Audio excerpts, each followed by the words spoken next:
3:16 చదువుదామండి. తర్వాత విలాప వాక్యంలో వెళ్దాం. 3:16 వచనం.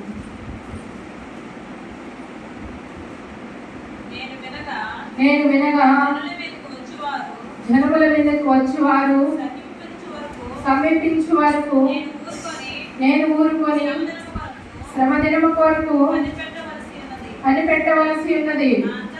నా అంతరంగము కలవరపడుచున్నది.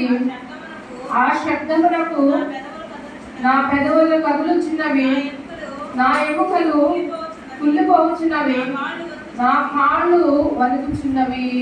చాలా మంది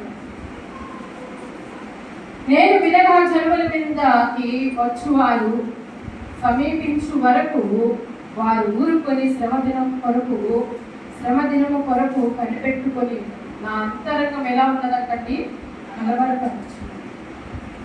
కలవరాలు ఎన్ని చెందామో మనము కదా, అవి జరుగుతాయా జరగవా, ఇలా ఉంటుందా అలా ఉంటుందా, శ్రమలు, ఇబ్బందులు, ఇరుకులు, ప్రతికూలమైన పరిస్థితులు మరి ఎన్నెన్నో మన మీదకి వచ్చినప్పుడు కూడాను మనం కలవరాము చదువుతుంటాం. చివరికి లాంటి పరిస్థితి మనలో ఉంటుంది. నేను చేయగలుగుతానో లేదా మెంటల్గా మనం ఎన్నెన్నో ఆలోచనలు చేస్తుంటాం. ఇన్ని కలవరాలు మన హృదయంలో ఉంటుంది. అందుకే కలవరపడకము అంటుంది. నేను నీ ఎదుట ఉన్నాను అంటాడు. నేను మీకు తోడుగా ఉన్నాను అని అంటాడు. ఇజ్రాయేలు కలవరపడి ఆ శబ్దము నా పెదవులు కదులుచున్నవి, నా ఎముకలు కుళ్ళిపోవచ్చున్నవి, నా కాళ్ళు వణుకుచున్నవి. ఎన్నిసార్లు అలా లేవండి మీకు కదా, ఎన్నో సార్లు మనం అలా బాధపడిన రోజులు లేవంటారా? ఉన్నాయి. కానీ ఈ సంవత్సరం అలా మీరు ఉండరు. ఈ సంవత్సరం మీరు అలా ఉండరు. ఈ సంవత్సరం దేవుడు మిమ్మల్ని బహుగా దీవించబోతున్నాడు. ఈ సంవత్సరం దేవుడు మంచిగా మిమ్మల్ని నిలుపబోతున్నాడు. దిగులు చెప్పాల్సిన అవసరం కదండి. 2వ అధ్యాయము 3వ అధ్యాయము 2వ వచనం చూడండి. యెహోవా నిన్ను గూర్చిన వార్త విని నేను భయపడుచున్నాను. యెహోవా సంవత్సరంలో జరుగుచుండగా నీ కార్యము నూతన పరచుము. సంవత్సరంలో జరుగుచుండగా దానిని తెలియచేయము. కోపించుచునే వాత్సల్యమును జ్ఞాపకములకు తెచ్చుకొనుము. చాలమ్మా ఇక్కడ అంటున్నాడు. నూతనమైన సంవత్సరంలో ఈ సందేశం మనం చెప్పుకుంటున్నాం కదండి. కానీ ఇక్కడ అంటున్నాడు యెహోవా నిన్ను గురించిన వార్త నేను వినగా అంటున్నాడు. ఎవరిని గురించిన వార్త అండి? యెహోవాని గురించిన వార్త. రహాబు గుండెలో వాదుకున్నది, మీ దేవుడు చాలా గొప్పవాడు, ఘన కార్యములు చేస్తున్నవాడు, మా గుండెలు కరిగిపోవచ్చున్నాడు. వార్త విన్నదావి, వార్త విన్నది. అందుకే ఆమె ఎక్కడికి వచ్చినది? రక్షణలోకి వచ్చినది. తన ఇంటి వారందరూ కూడా రక్షింపబడ్డారు. ఆ పట్టణం మీద యుద్ధానికి వెళ్ళాము. ఆ వేగుల వారితో మాట్లాడుతుంది, మీ దేవుడు చాలా గొప్పవాడండి. ఈరోజు మన దేవుడు కూడా చాలా గొప్పవాడు. నరకములో నుండి దేవుడు మనల్ని తప్పిస్తున్నాడు కదండి.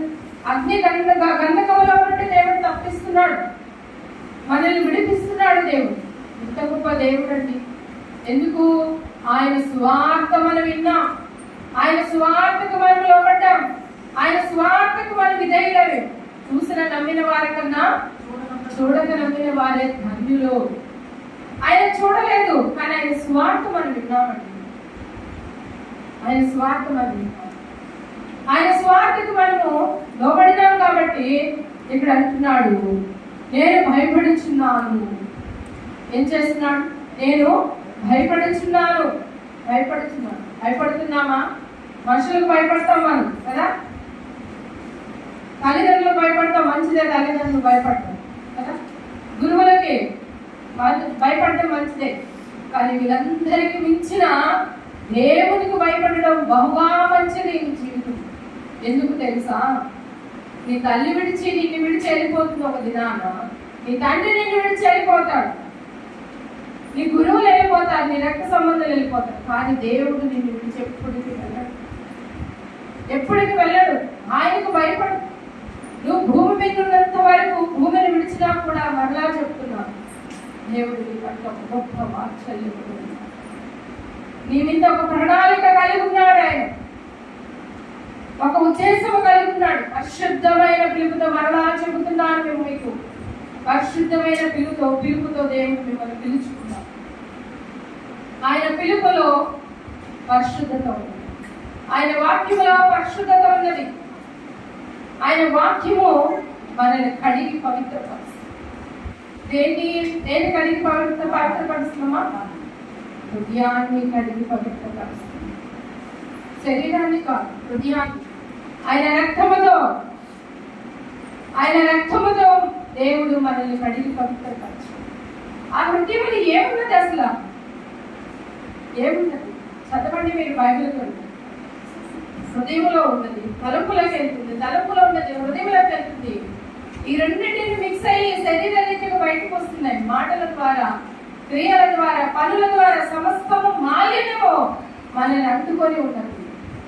ఆయనకు భయపడితే, ఆయన వాక్యము వింటే, ఆ వాక్యము ఈ యొక్క శరీరంలో కలిగిన ప్రతి ఒక్క పాపము మాలిన్యమును దేవుడు కడిగి పవిత్రపరుస్తాడు. అది ఆయనలో ఉన్న వార్త, అది ఆయనలో ఉన్న శక్తి, అది ఆయనలో ఉన్న బలం. ఆయన బలం. దేవుని సంగమా, దేవుని నేస్తమా, పరిశుద్ధమైన బిడలారా, దేవుడు మీకే ఈ యొక్క వర్తమానము ఈ సంవత్సరంలో మరి ఈ వారంలో దేవుడు మనతో మాట్లాడుతున్నాడు. మనంతరంగము చాలా జాగ్రత్తగా కాపాడుకోవాలి. యెహోవా సంవత్సరంలో జరుగుతుండగా ఈ కార్యము నూతన పరుచును. సంవత్సరాలు జరుగుతుండగా దేవుడు కార్యమును నూతన పరుస్తున్నాడు. మన జీవితంలో ఈ సంవత్సరము నూతనకరమైన ఆలోచనలతో మనము కలిగి ఉండాలని వాక్యం సెలవిస్తుంది. చూడండి, కీర్తన గ్రంథము 103వ అధ్యాయము 1వ వచనం కూడా మనం చూద్దామండి. కీర్తన గ్రంథము 103వ అధ్యాయము 1వ వచనం.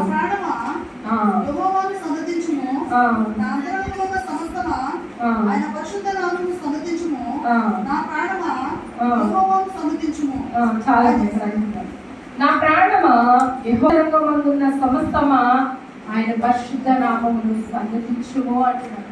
నా ప్రాణమా అంటున్నాడు. మొదటిగానే చెప్పాడు, భార్య భర్తలకి ఒక ప్రేమ కలిగిన సంబంధం ఉంటుంది, అన్నా చెల్లెళ్ళకి ఒక ప్రేమ కలిగిన రక్త సంబంధం ఉంటుంది కదా. సహవాసంలో ఉన్నప్పుడు పరిశుద్ధుడైన దేవుడితో మనకు ఒక గొప్ప సంబంధం కలిగి ఉండాలి. అందుకే నా ప్రాణమా యెహోవాను సన్నతించుము, నా అంతరంగమందున్న సమస్తమా ఆయన పరిశుద్ధ నామమును సన్నతించుము. నా ప్రాణమా యెహోవాను సన్నతించుము. ఆయన చేసిన ఉపకారములలో దేనిని మరువకూడదు. దేవుడు చేసే ప్రతి ఉపకారంలో మనం మరువకూడదు, విడవకూడదు. ఎందుకనంటే దేవుడు మన అంతరంగాన్ని ప్రేమించాడు, మన హృదయాన్ని ప్రేమించాడు, మనల్ని సరి చేశాడు, బాగు చేశాడు, తన ప్రాణం పెట్టాడు, రక్తంతో కడిగి శుద్ధీకరణ చేశాడు. ఆయన వార్త విన్నప్పుడు మన కార్యములు మనం చూసి బలపడి ఆశీర్వదింపబడిన వారిని అవుతాం. ఇటు వాక్యము ప్రభు మనకి విందులో దేవుడు దీవించిన గాక. ప్రార్థన చేసుకొని మనము ముందున్న సమయాన్ని